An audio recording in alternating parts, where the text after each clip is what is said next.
Houston Texans, I'm blacking you out. The Atlanta Falcons, I am blacking you out. Washington, I'm blacking you out. Dallas Cowboys, I'm blacking you out. Titans, I'm blacking you out. I'm blacking you out. I'm blacking you out. I'm blacking you out. I'm blacking you out. NFL, we're blacking you out. In 2016, NFL quarterback Colin Kaepernick engaged in a silent, non-violent protest. Colin Kaepernick simply decided to take a knee during the playing of the national anthem at NFL games.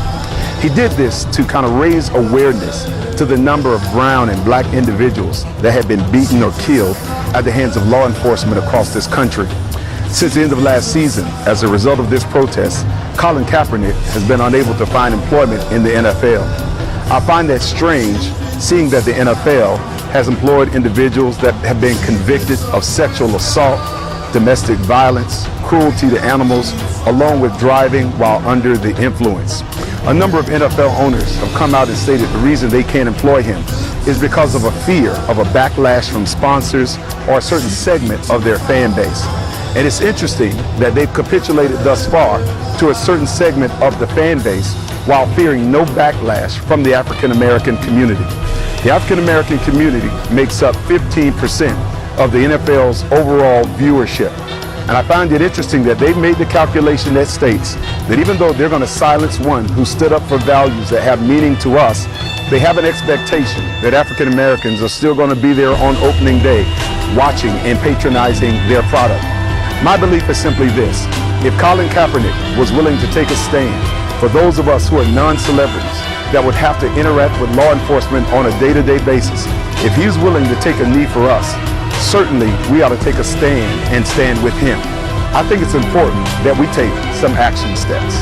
As long as Kaepernick is without a job, we refuse to watch the NFL. We refuse to purchase any NFL paraphernalia endorsed by the NFL, and we refuse to engage in fantasy football. As a church community, we commit 1 to 2 hours each Sunday for the next 17 weeks of football to pour in to our African American boys and girls. We will do this whether he is employed or not.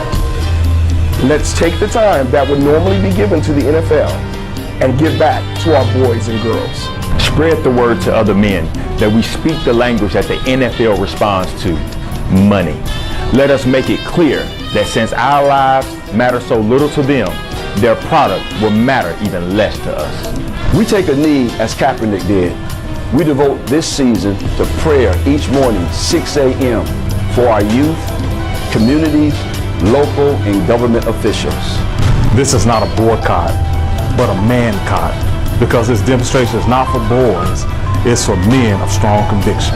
Now, we want you to know this protest is not anti-flag because people of color love the Stars and Stripes. It is not anti-American because people of color have loved this country even when this country has not loved us back. And this protest is not anti-veteran because we support those who have made sacrifices so that our liberties have been secured. This protest is to ensure the rights of all Americans, regardless of color or creed, to be heard. Together we stand united against discrimination in all its forms. We're making a call to people of conscience, regardless of race, religion, or creed, who are able to recognize injustice and join us in this blackout. It is a call to all pastors, leaders, and churches, not just to look at what's happening as a black problem, but as an American problem. We black out hatred. We mourn for our brothers and sisters in Charlottesville, Virginia. We pray for the healing of that community, along with the healing of our nation. Up through 2014, the NFL had what they call blackout policies. When a stadium in a particular city had failed to sell out all of its tickets, they would black out the game so it couldn't be shown on that local market. They would force the fans to the stadium to buy the tickets. Today, we're forcing the hands of the NFL. We're saying that there's some values that we have that matter and they count. And so NFL, we want you to know that we're going to black you out. I'm making a call to pastors, leaders, my brothers, all people of conscience, regardless of your race or your background, to join us in this blackout. I want to be clear that I'm a football fan. I played it most of my life growing up, and there's rarely a Sunday that I've missed in my adult years. But there comes a point in time where I've got to prioritize my convictions more than my entertainment value. And let me be clear that this thing is bigger than Colin Kaepernick. He took a stand for an issue that's uniquely valuable to African Americans. But tomorrow, it could be your liberties, your perspective, your worldview that's at stake. He is symbolic of all of us. Join us. Join us. Join us. Join us. Join us. Join us. Join us. We're going to black you out. You're on the clock.